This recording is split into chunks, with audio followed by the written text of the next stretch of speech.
I am Dr. Hitesh from Height Increase Info. So we have patient who lengthen around 5.7 5.7 in bilateral femur lengthening, and it's been around 4 months. around 3.5 Around 3.5 months complete हो गए हैं, and right now he's walking with crutch. Recovery is in process, so we will know his journey from starting to end till now. Starting में तो सारी चीजें काफी अच्छी है, सब कुछ है, अभी काफी अच्छा लग रहा है। फ्रेम निकलने के बाद पिन कटिंग वगैरह कुछ पता ही नहीं चलता है, सबसे अच्छा यही है। फ्रेम निकलने के बाद जर्नी बहुत ज्यादा अच्छी गई है। थोड़ा बस ये जो हल्का सा नर्व पेन है वो आई थिंक धीरे धीरे करके चला जाएगा। और क्रचेस पे चलने का जब एक बार हाइट थोड़ी सी बढ़ जाती है, जब देखते हैं शीशे में क्रचेस पे चलते हुए, अभी ऑलमोस्ट 2 इंच से ज्यादा हाइट बढ़ गई। हाँ 2 इंच कैसा फील होता है? स्टार्टिंग हाइट क्या थी? अराउंड 168 थी, अभी 174 के अराउंड हो गई है, जो अच्छी हाइट है। अच्छी है, बिल्कुल 5'9" के अराउंड हो गई है। और 5'9" with shoes, With shoes, 5'10", 5'10" 5'11".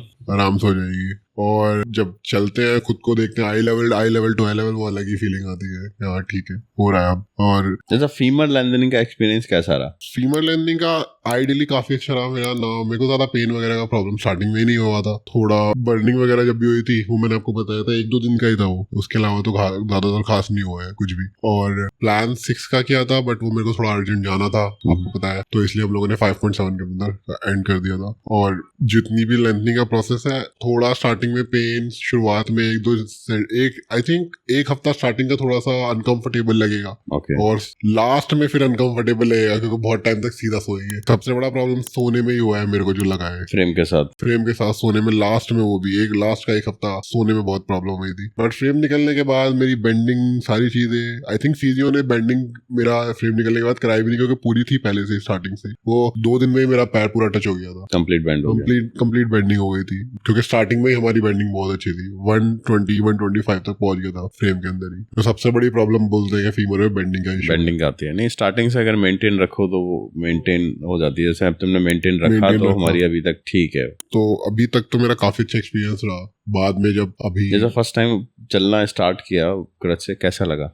शुरुआत में तो वही, जब खड़े हुए बड़ा अच्छा लगा, फिर थोड़ा चला, थोड़ा पेन वगैरह दिखा के हाँ मसल के अंदर है ही नहीं बिल्कुल भी जाना है ही नहीं मसल में। फिर स्ट्रेंथनिंग वगैरह करी, तो 2 दिन के बाद क्रच काफी स्मूथ हो गए थे, 2 दिन के अंदर ही, जो कि आपने बताया भी था फीमर में रिकवरी फास्ट होती है। तो 2 दिन में ही काफी अच्छे हो गए। फिर तीसरे दिन आपने मुझे क्रच दे दिए थे कि क्रच से चलो अच्छा लगेगा। ऑल्दो हमारा टाइम भी बहुत ज्यादा नहीं हुआ, अभी आज देखा जाए तो 10 दिन हुए हैं मेरे को पूरा चलने में, या फिर मतलब स्ट्रेंथनिंग वगैरह करने में। 10 दिन में ही मेरे को क्रच आ गए, जो कि सच्ची में काफी फास्ट रिकवरी है, काफी अच्छी रिकवरी है। 10 दिन के अंदर पूरे क्रच। अगर 10 दिन और हो जाएंगे तो आई थिंक थोड़ा इंडिपेंडेंट भी हो जाएगा। बीच में नर्व का थोड़ा सा आ गया, जो थोड़ा स्टॉप करना, क्योंकि हम बहुत जल्दी गए ना, हमने बहुत कोई ब्रेक भी नहीं लिया है। वो माइनर वो है, वो धीरे धीरे सेटल हो जाएगा। काफी खुश हूँ इन दी एंड। सच बताओ तो हाइट बढ़ गई, जो सोचा था कि हाँ भाई बढ़ जाए। सोचा मैंने आइडियली सोचा था ज्यादा का, फिर मैं सोचा कि बॉडी कंप्रेशन, बॉडी प्रोपोर्शन और ये सारी चीजें। उसके बाद जब टीबिया को भी अगर सेम पे कर लेंगे तो फिर बिल्कुल सेम हो जाएगा, हाइट भी अच्छी हो जाएगी, पूरा 6 फुट के अराउंड हो जाएगा। ओके,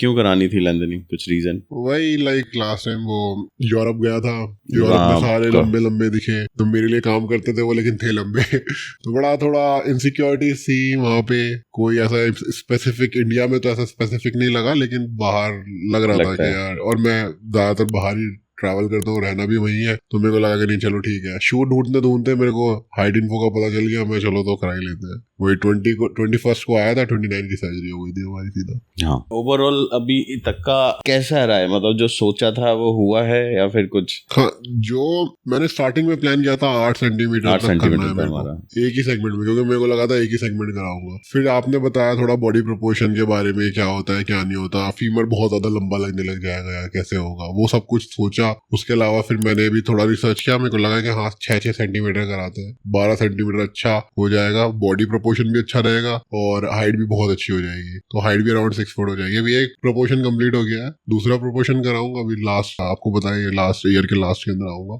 और वही कराऊंगा, वो बेस्ट रहेगा। तो हाइट भी अच्छी हो जाएगी और सारी चीजें होगी। ओके, और कुछ अपनी जर्नी से जो सबसे हार्ड लगा हो, कुछ शेयर करना चाहोगे? सबसे हार्ड और इजी दोनों। सबसे इजी तो रिमूवल के बाद की जर्नी, रिकवरी फास्ट है, और थोड़ा मेरा तो एक स्पेसिफिक केस हो गया ये, बट ओवरऑल बहुत ज्यादा अच्छा लगा रिकवरी का। फीमर का रिकवरी बहुत सही है, ज्यादा कुछ खास पता भी नहीं चला। मैं थोड़ा पहले से एक्सरसाइज वगैरह करता था, बट उसके अलावा भी काफी अच्छे से सारी चीजें हो गई, कुछ नहीं होगा। हार्ड ऑब्वियसली स्टार्टिंग के दिन और लास्ट के दिन, स्टार्टिंग का वीक और लास्ट का वीक, ये दो थोड़े से हार्ड, ये दो थोड़ा सा लगा, क्योंकि लास्ट के वीक में सोना बहुत प्रॉब्लमेटिक हो गया था। एक माइंड में भी होता है ना, अब निकलने वाला है, अब जल्दी निकले, बस जल्दी निकले, वो हुआ। और क्योंकि एक स्पेसिफिक पोजीशन पे सोते हैं, कमर ग्लूट्स बिल्कुल खत्म हो जाते हैं। मैं तो इधर उधर ट्राई कर रहा था कि किसी और डिफरेंट पोजीशन पे सो जाऊं, डिफरेंट तरीके से सो जाऊं, तो वही है। और स्टार्टिंग के वीक में तो सर्जरी होती है, ब्रेन में प्रेशर रहता है कि यार सर्जरी है। मेरी तो पहली सर्जरी थी, कभी सर्जरी कराई नहीं थी, ऐसी बड़ी सर्जरी टाइप का कुछ के ये सब कुछ होगा। तो मतलब स्टार्टिंग में थोड़ा सा था, बट उसके बाद तो आई थिंक सारी चीजें बीच में तो फिर यहाँ पे आ जाते हो, थोड़ा मतलब रूम पार्टनर से बातचीत हो जाती है, थोड़ा फिजियो करने पता भी नहीं चलता है टाइम का, फिर माइंड एंगेज हो जाता है। कुछ सजेशन उन लोगों के लिए जो लेंथनिंग कराना चाहते हैं? सबसे पहले तो विल पावर बहुत इंपॉर्टेंट है, बहुत बड़ी सर्जरी है।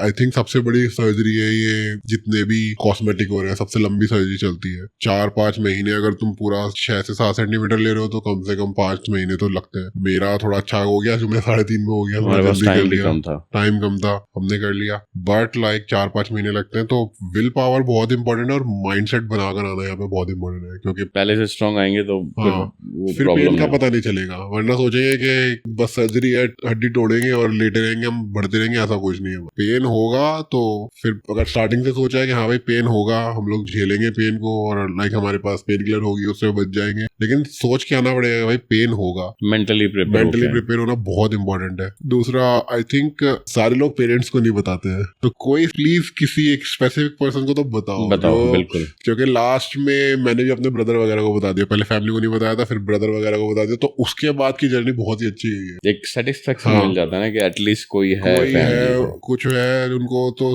कोई फैमिली वाला आ जाता है ना साथ में, तो बड़ी खुशी होती है कि चलो ठीक है कोई आया, मिलने के लिए आया। उससे पहले थोड़ा ये रहता है कि यार घर पे क्या बताना है, ये करना है। जब भाई को अभी घर पे क्या बताओगे फैमिली को जा रहे हो? अभी तो फैमिली को तो एक्सीडेंट ही बताना है भाई को पता रहेगा ये टॉल, अभी लंबे हो गए हो, 2-3 दिन तो उनको पता नहीं चलेगा कि हाँ ठीक है मैं लेटा ही रहूंगा, या हाँ ठीक है अभी तबीयत खराब है, ये हो गया। जब उनको लगेगा कि टॉल हुआ है, ये हुआ है, बोलूंगा पतला हो गया, इसलिए लग रहा हूँ लंबा। बाकी तो खैर इन दी एंड बाद में पता जब चलेगा, जब बता देंगे, जब ज्यादा ही हो जाएगा। टीबिया के बाद बताऊंगा मैं, ये सोचा है, वरना फिर ये होगा एक बार सेकंड सेगमेंट क्यों जरूरी है, वो सेकंड सेगमेंट एक बार निकाल ले, उसके बाद मैं सोचा के बताऊंगा, फिर तो क्योंकि बहुत ही लंबा लगूंगा। ये भी ठीक है, स्टेप बाय स्टेप। और कुछ हमारे सेंटर के बारे में कहना चाहोगे, हमारे साथ जर्नी कैसे निकली? लिटरली अगर अच्छा चला है तो हाइड इन्फो की वजह से ही चला है। फिजियो हो, कुछ हो, आप हो, लाइक कोई भी प्रॉब्लम हुई, मैंने रात में उस टाइम पे आपको मैसेज कर दिया था, यार याद है मेरे को, लगभग 1:30 बजे जब हॉस्पिटल, आपने कहा नहीं कुछ नहीं होगा, टेंशन मत ले, सुबह मैं आके देखता हूँ। आपने मॉर्निंग में कॉल भी किया, फिर यहाँ पे आए सबसे पहले आपने देखा मेरे को, तो वो चीज है। तो एक सेटिस्फेक्शन होता है कि कोई अगर कुछ भी प्रॉब्लम होगी मैं आपको टेक्स्ट कर सकता हूँ, किसी को भी कर सकता हूँ, तो वो बहुत अच्छा है यहाँ का हाइड इन्फो का। प्लस एक्सपीरियंस तो है ही, आई थिंक अच्छा खासा एक्सपीरियंस है हाइड, ये सब कुछ 16 साल हो गए, आप खुद बताते हो, तो ये बहुत बहुत बड़ा पॉइंट है। जितना एक्सपीरियंस होगा उतना अच्छा है। किसी नए के पास जाना तो भाई बेकार है, मैं स्टार्टिंग में भी मैंने कभी सोचा ही नहीं, ये इंपॉर्टेंट है। सारी चीजें मेरे को काफी सही है, कोई प्रॉब्लम वाला ऐसा कुछ लगता नहीं है कि आके कोई प्रॉब्लम होगी। बस अपना माइंडसेट जो होता है, अपने आप को प्रिपेयर करना वो सबसे इम्पोर्टेंट है, क्योंकि कोई भी आता है सबसे पहले ये सोचता है कि हाँ ठीक है तो हो ही जाएगा, ऐसा सोच के आओगे बात अलग है। ये सोचो पेन होगा, मेरे को मेंटली प्रिपेयर रहे कि हम एक बड़ी सर्जरी में जा रहे हैं, बट जो मिलने वाला है वो बहुत, जो मिल जाता है ना, अचीव हो जाता है गोल, उसके बाद बहुत अच्छा लगता है। शीशे में खुद को देखता हूँ, क्रचिस पे चल रहा हूँ, फिर भी थोड़ा स्माइल करने का मन करता है कि हाँ ठीक है। जैसे इनिशियल टाइम है, थोड़ा प्रॉपर शेप में और आ जाओगे, चलने लगोगे, वो एक अलग ही एक्सपीरियंस रहेगा। बिल्कुल, वो बहुत अच्छा है। अगर हम 2 इंच का शूज भी पहन लेते हैं और सही होते हैं, तो